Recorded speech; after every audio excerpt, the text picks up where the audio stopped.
روی آن خواهد بود. ما چرا با دستان خود خراب میکنیم؟ ای برادر سنی، آیا از زدن شیعه تو خوشبخت میشی؟ 1400 سالی کارو کردیم نشدیم. شیعه اگر همه سنی رو خدا ببرد تو خوشبخت میشی؟ پشتو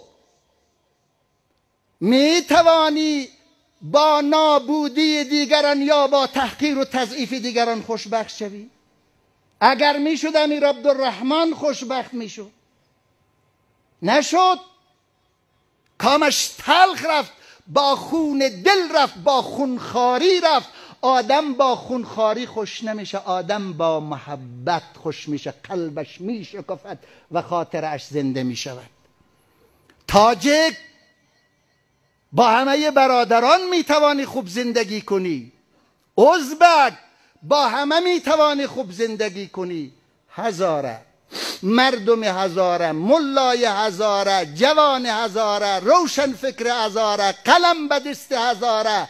سینه هیچ کس رو مخراش و خاطر هیچ کس رو آزرده مکن که فقط راه زندگی راه برادری است ولا غیر. عرضم رو تمام کردم، بر من میبخشید، وقت از بین رفت.